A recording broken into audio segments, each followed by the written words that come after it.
할렐루야. 몇백 분과 이렇게 한번 부담스러운 인사를 해보겠습니다. 다음 주에 교회 데려오실 분 있으시죠? 저 보지 마시고 옆에 분과 인사 나누도록 하겠습니다. 네, 잠잠하네요. 이제 저희가 다음 주면은 그동안 기도로 열심히 준비하고 또 마음속에 품었던 우리 전도 대상자를 교회로 초청하는 파인의 전도 축제의 날입니다. 지금까지 이루 말하지 못할 정도로 각자의 자리에서 또 영혼 구원을 위해서 노력하셨을 텐데 그 아름다운 결실이 또 다음 주에 또 어떠한 방법으로든 열매 맺기를 주님의 이름으로 축복합니다. 다음 주 단 하루만이 아니라요. 사실 우리가 계속해서 이 영혼 구원의 열정을 다하는 사명에 최선을 다해야 하는 것이죠. 그런데 이제 우리는 그 날을 정해놓고 이제 다음 주에 초청하는 일만 남았습니다. 아까 인사도 드렸지만 참으로 어렵기도 하고요. 또 부담스러운 일이기도 합니다. 우리 권사님들의 이야기를 이렇게 들어보면요. 열심히 씨를 뿌리고 열심히 관계를 맺고 열심히 전도를 했는데 당일에 데려오기가 참 어렵다라는 거예요. 온다고 약속까지 다 받아놨는데 꼭 당일 아침이 되면 무슨 일이 생기거나 또 못 온다고 연락이 오거나 그러면 얼마나 우리 가운데 낙심이 되겠습니까? 이런 것들이 사실 저희들이 전도가 부담스럽고 어렵게 느껴지는 사실이기도 합니다. 자, 그러나 우리는 궁극적인 것을 항상 생각해야죠. 물론 우리가 다음 주에 우리 하늘교회의 파인의 전도축제에 초청하는 것도 무척 중요하지만 더 중요한 것은 무엇입니까? 내가 마음에 품고 있는 그 영혼이 언젠가 하나님 앞으로 나아오는 것, 우리는 그것을 위해서 열심히 씨 뿌리는 것 아니겠습니까?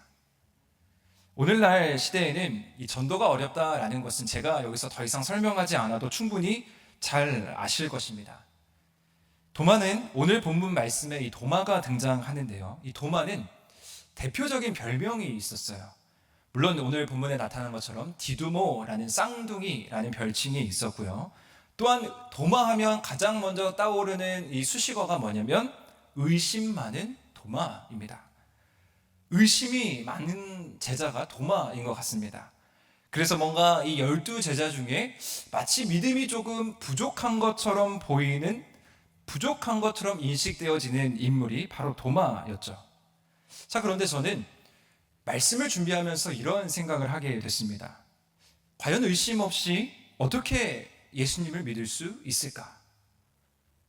물론 하나님께서 강권적으로 역사하셔서 정말 우리의 삶을 뒤바꿔 놓으셔서 단번에 자기 스스로 교회에 와서 내가 예수님을 주로 시인합니다 고백하는 사람들도 있습니다.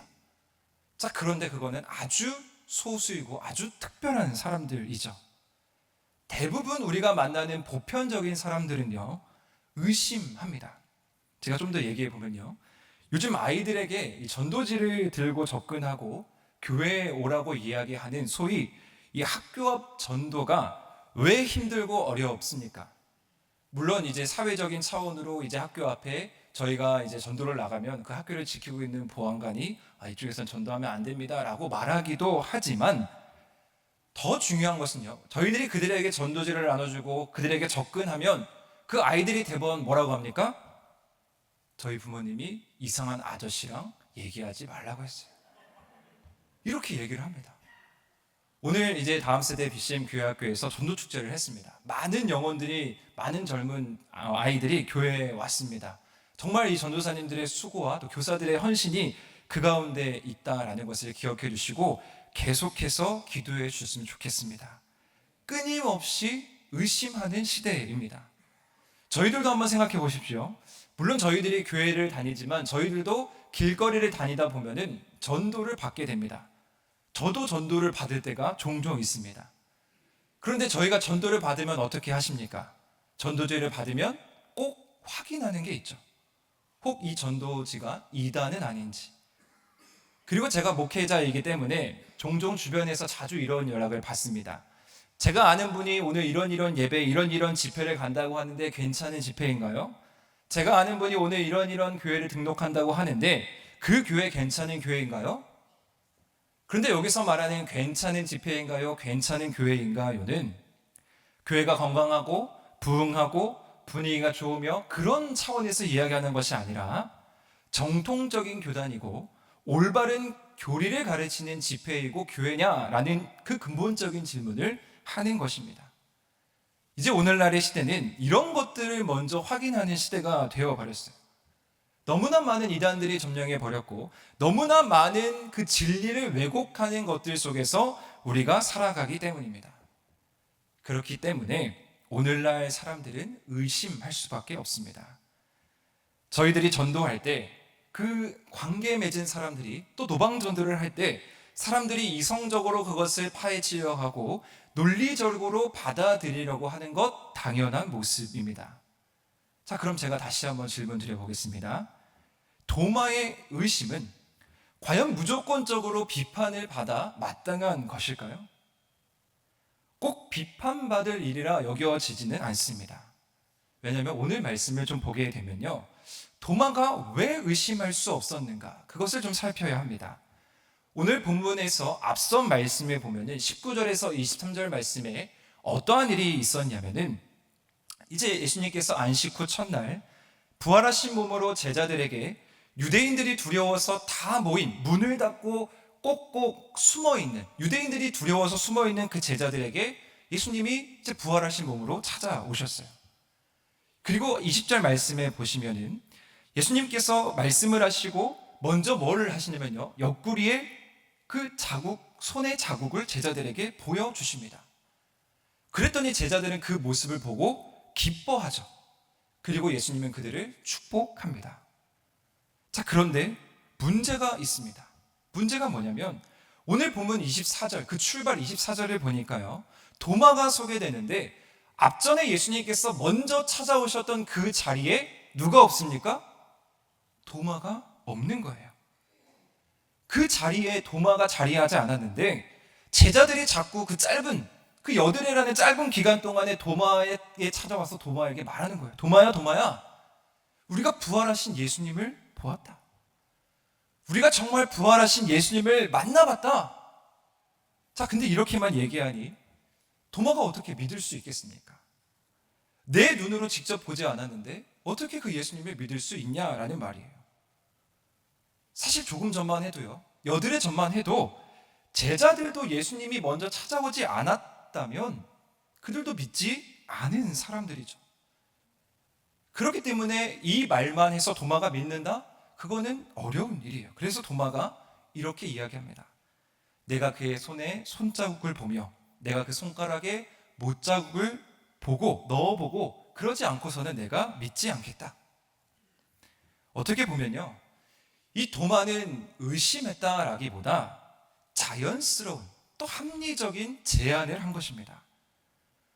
물론 예수님께서 이 땅에 오실 때부터 부활하시겠다고 3번이나 예고하시면서 말씀하셨기 때문에 분명하게 그 사실을 믿으면 아무런 문제가 있지 않습니다.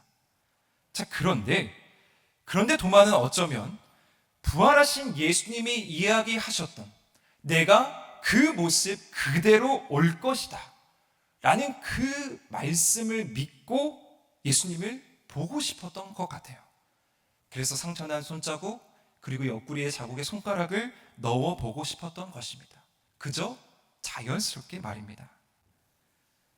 자, 그런데 예수님의 모습을 우리가 오늘 주목해 봐야 합니다. 26절에 보시면 여드레가 지나고 이제 제자들이 다시 집안에 다 모여 있을 때 예수님께서 찾아오시죠. 그리고 성경도 분명하게 기록합니다. 도마도 함께 있을 때에. 그리고 앞전 19절에서 23절의 말씀이 마치 데칼코마니처럼 동일하게 반복이 되죠. 너희에게 평강이 있을지어다 축복을 합니다. 그리고 도마에게 말씀하시죠. 내 손가락을 이리 내밀어서 내 옆구리를 넣어보라. 그리하여 믿음 없는 자가 되지 말고 믿는 자가 되라. 이 본문을 묵상하면서 우리는 소위 의심하는 도마에 집중하는 것은 크게 중요한 사실이 아니다라는 것을 깨닫게 됩니다.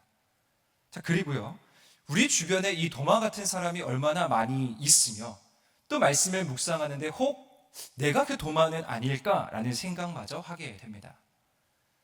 따라서 우리가 주목해야 되는 것은요, 부활하신 예수님, 더 나아가서 먼저 찾아오신 예수님입니다. 여드레 전에 제자들을 찾아오셨습니다. 자, 그런데 예수님께서 왜 굳이 또 다시 한번 찾아오셨을까요? 그리고 이 도마 이야기를 요한 저자는 왜 굳이 성경 안에 또 반복해서 기록했을까요? 도마를 무시하기 위해서? 도마가 의심 많은 자를 드러내기 위해서? 도마를 폄하하기 위해서? 아닙니다. 하나님께서는 도마를 위해서, 그 자리에 있지 않았던 도마를 위해서 다시 한번 부활하신 예수님께서 찾아가셨다라는 이 사실을 강조하기 위해서 오늘 본문을 기록하고 있는 것입니다. 19절에서 25절의 이 상황을 한번 상상해 보십시오.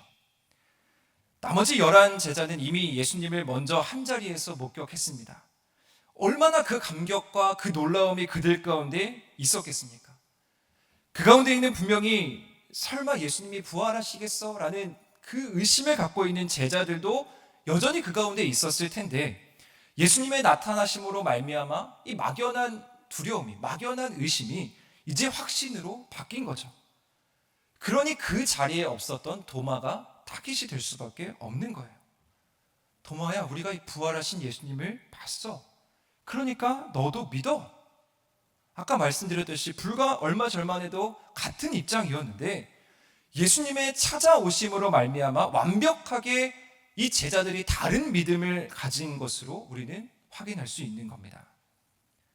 도마 스스로도요, 그 여드레라는 시간 동안에 얼마나 많은 생각을 했겠습니까? 에이, 설마 예수님을 봤다고? 거짓말이겠지. 이 나머지 제자들이, 이 친구들이 나를 지금 시험해 보는 거 아니야? 정말 믿어야 하는 거야? 여러 가지 생각이 그 가운데 있었을 거예요. 그러면서 자신의 소신을 굽히지 않고 당당하게 얘기한 거예요. 나는 봐야 믿겠다. 나는 손가락을 넣어봐야 믿겠다. 자, 그런데 이러한 과정 가운데 이 도마의 내면의 그 고민을 예수님이 들으신 거죠. 어떻게요? 오늘 우리 마지막 찬양에 고백했던 것처럼 예수님께서는 전지전능한 하나님의 아들이시기 때문에, 부활하신 하나님의 아들이시기 때문에 이 이야기가 가능한 거예요. 그래서 예수님은 누구보다, 다른 어떤 무엇보다도 도마를 걱정하셨습니다. 혹여라도 도마가 그 자리에 있지 않아서 상처받은 것은 아닌지, 혹여라도 도마가 나머지 11 제자들로부터 따돌림을 당하고 있는 것은 아닌지 누구보다 안타까운 마음으로 예수님이 도마를 집중하고 계셨다라는 거예요. 그래서 도마에게 찾아오신 겁니다. 오늘 말씀을 읽으면요, 놀라운 사실이 뭐냐면요, 도마가 먼저 말하지 않아요. 도마가 예수님에게 먼저 옆구리를 보여주십시오, 내가 손가락을 넣어보겠습니다 라고 말하지 않는다. 그저 머릿속으로 도마가 생각만 한 거예요. 그런데 예수님께서는 그것을 정확하게 알고 도마의 그 가려운 부분을 긁어주고 계십니다. 그래서 도마에게 이르시되, 먼저 도마를 찾아가셔서 도마에게 이르시되 내 손가락을 이리 내어 내 옆구리에 넣어보라.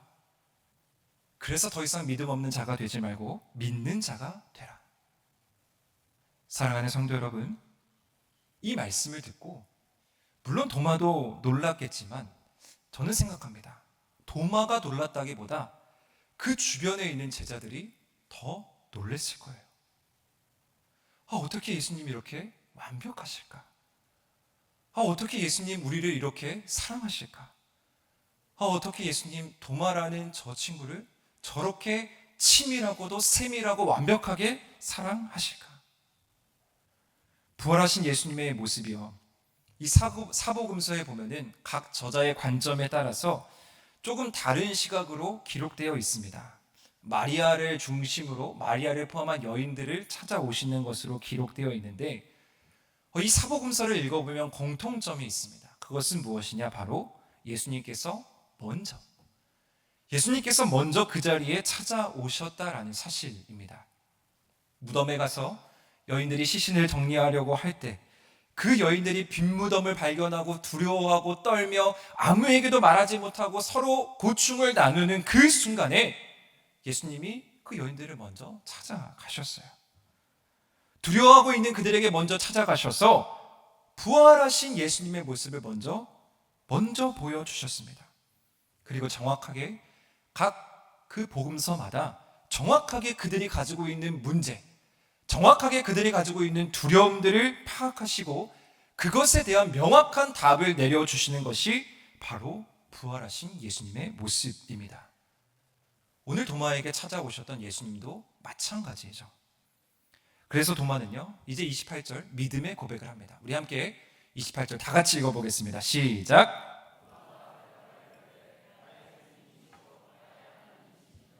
아멘. 예수님의 직접적인 찾아오심으로 말미암아, 예수님의 다시 찾아오심으로 말미암아 도마는 이제 확실한 예수님께서 칭찬하셨던 가장 최고의 신앙 고백을 하는 자로 그 인생을 마무리할 수 있게 되었습니다. 믿음 없는 자로, 의심 없는 자로, 부활하신 주님을 보지 못해서 끝까지 확신을 갖지 못한 자로 남은 것이 아니라 예수님께서 도마를 찾아가셔서 도마를 만나주셔서 도마에게 이 완벽한 신앙 믿음의 고백까지 들을 수 있는 자로 이 성경에 기록하게 된 것입니다. 그리고 예수님께서는 이제 우리에게도 동일하게 찾아오시면서 우리에게 숙제 같은 말씀을 주십니다. 29절 우리의 숙제를 한번 읽어보겠습니다. 시작. 예수께서 이르시되 너는 나를 본고로 믿느냐? 보지 못하고 믿는 자들은 복되도다. 아멘. 안타깝게도 이제 우리는 이 육안의 눈으로 아직 예수님을 만지고 볼 수는 없습니다. 사실 그렇기 때문에 전도가 어려운 것도 맞습니다. 도마처럼 예수님이 찾아오셔서, 도마처럼 나에게 찾아오셔서 옆구리에 그 상처를 보여주시고 그 상처들을 보여주시고 내가 부활하셨다라고 말씀하면 이 세상에 안 믿을 사람이 어디 있겠습니까? 그래도 안 믿을까요? 다 믿겠죠. 그런데 예수님은 이제 자신이 받은 사명을 우리에게 숙제로 남겨주시고 영원한 하나님 나라 우편에 계시게 됩니다. 이제 우리는요, 보지 못하고 믿는 자들입니다. 다시 바꿔 말하면요, 이제 우리는 의심할 수밖에 없는 자들입니다. 자, 그런데 기억하십시오. 그러나 우리에게도 오늘 도마에게 임했던 그 동일한 은혜가 있다라는 것을 분명히 기억하시기를 바랍니다. 그 은혜는 무엇이냐면요, 예수님이 우리를 먼저 찾아와 주신 은혜입니다.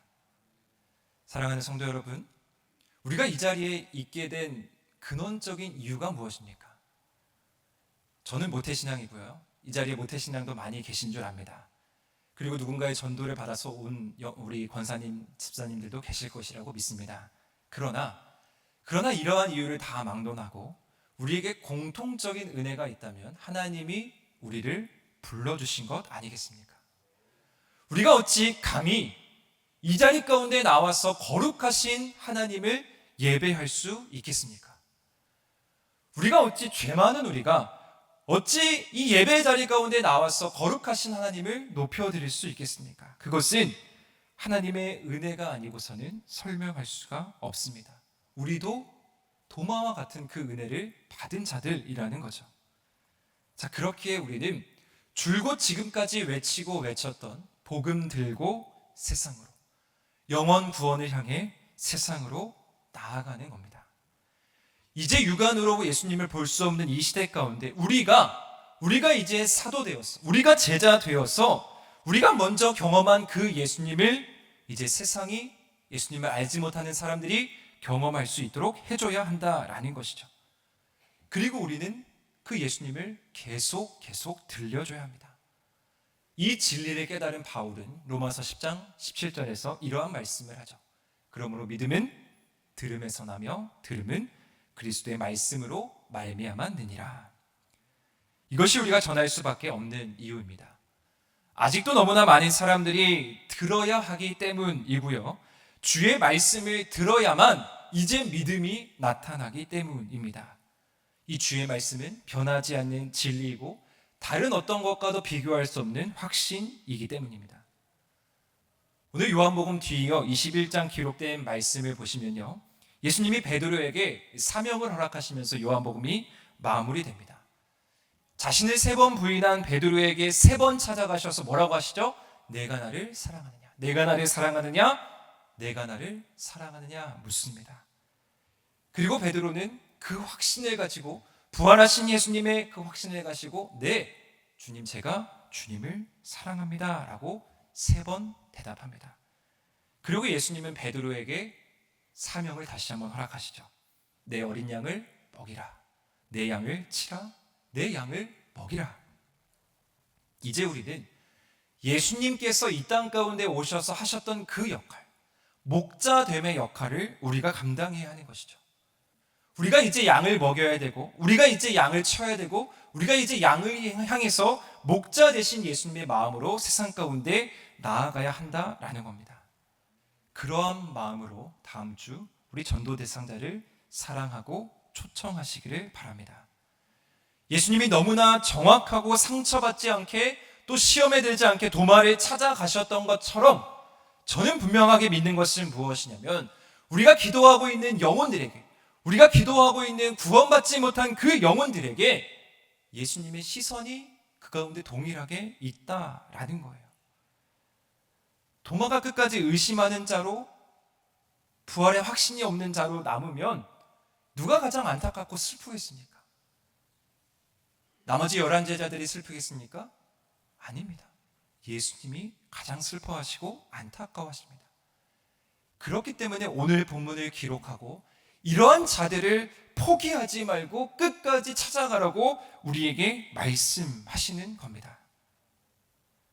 우리가 사명을 다하고 세상에 나가면 하나님께서, 예수님께서 우리의 마음을 아시고 우리보다 그 영혼을 집중하시고 그 영혼에게 말씀하여 주신다라는 사실을 잊지 않으시기를 축복합니다. 베드로가 부활하신 예수님을 만나고 완전히 인생이 바뀌어서 기적을 베풀고 병든 자를 치유하고 설교하면은 3,000명 그 이상이 돌아오는 놀라운 역사를 받은 것처럼 우리도 그 마음에 깊이 그 사실을 새기고, 우리가 남은 한 주, 아니 앞으로 계속 우리 하늘교회에서 이루어지는 이 전도 현장 가운데 정말 하나님이 안타까워하고 하나님이 주목하고 있는 그 한 영혼에 우리의 마음을 다하고 힘을 쏟는 우리 하늘의 모든 성도님들 되시기를 주님의 이름으로 간절히 축원드립니다.